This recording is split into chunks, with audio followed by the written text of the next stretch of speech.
This episode is based on our 5 minute follow-up series where we take one of our uh, past guests, bring them back on for a topic that they had mentioned in their previous episode, and we just want to go a little deeper.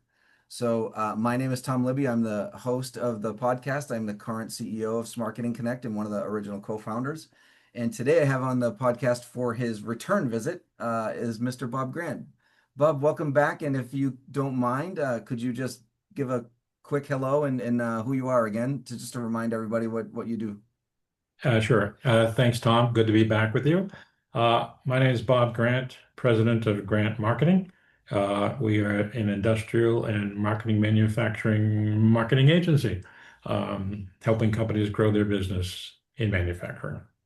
Awesome. Welcome back. I'm very, very excited to have you back because one of the things that you mentioned on your past episode here with us, and you kind of skimmed over it a little bit, which is why I thought the 5 minute follow-up was going to be a really good topic for us, was AI in not just your clients, sorry, AI not just in your own business for marketing purposes, but also about in your clients' businesses that in you. One of the comments was something in the lines of, and I'm not quoting, but something in the lines of, if they're not deploying AI, they're pretty much getting lost because their competitors are going to. And I wanted to kind of go a little deeper on that and get your thoughts on if somebody is new to AI and they feel compelled and they feel like they have no choice but to get involved in AI. Where do they start? How, like, we all know this is the direction we're going, and we know that resistance is futile. I had to do it. But how do we get started? Like, what do we do for these clients to get them to dip their toe and to kind of understand AI and why it's important and all that? I know that that's a loaded question, but we do have 5 minutes, and I'll let you talk about it for the entire 5 minutes if you want. All right. Let's say where to start. So, I mean, everybody has read the news and they know that AI is developing, um, just its own speed is just going crazy and becoming used by so many companies for so many different reasons. And I understand that there's some, questions about it, its authenticity and credibility, and there are those issues. But I think for most of us who are involved in AI, those factors don't necessarily come into play. And so if I know a company or a person interested, I'd probably go to one of the main AI agents to first understand what it's about, whether it's ChatGPT, Perplexity.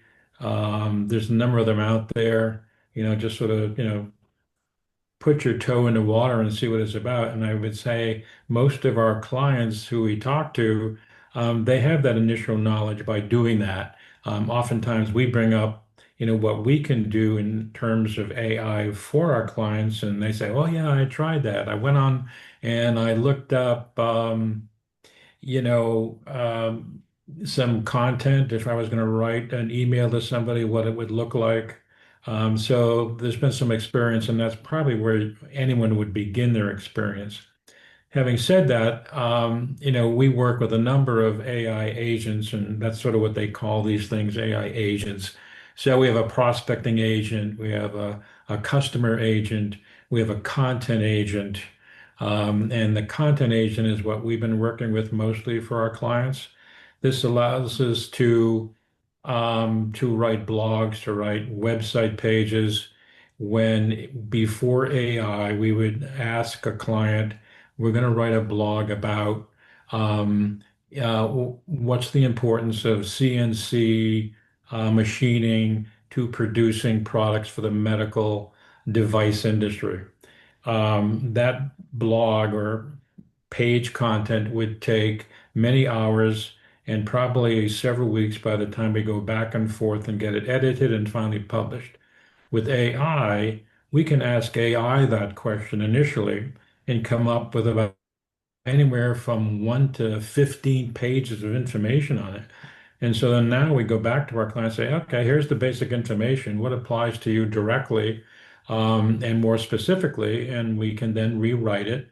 And now we whittled that time down from several hours, several days, and we can do it all within, the initial research on ChatGPT would take seconds, but by the time we get our editing back and forth with the client, now we're down for, a couple of hours, and maybe a couple of days before we publish it. So those kinds of things are very practical uses, particularly in our industry and for our clients. So what would you say to people that worry about authenticity behind the content, right? So what you described, the first methodology, which was you're going to get a content writer who understands the industry, who writes for the industry, who is, an industry expert, so to speak. They're going to write that content, and it's going to take them a couple of days. And again, to your point, the same back and forth still happens, whether you're using AI or a content writer. But so how do you make people understand that the authenticity part of it is not it's not immoral, right? Like it's not unethical. It's not like, so how do you get people to understand that the information that you're going to produce is still going to be their voice or their sound or their words or however that is. Yeah, so, well, a couple of things. First of all, regarding authenticity, what we've learned recently, and maybe ChatGPT is getting better, but if we use an agent called Perplexity and we go out, Perplexity, whatever the information they feed us, they'll back it up with actual references. So we have that to help that part of the authenticity. However, to your question about when we then look at that and we go to our client, what we're looking from our client is, if it says CNC machining, it has to be a certain, capability before it can do medical device components. They might come back and say, no, that's not accurate. What we've found in our business is these are the specifications. So we're getting that from the client. So that helps with, what comes out with veracity by the time it's published. So it's a little bit of my copywriter's understanding, but also the client's understanding of what we're actually producing and what he or she thinks is important to their audience.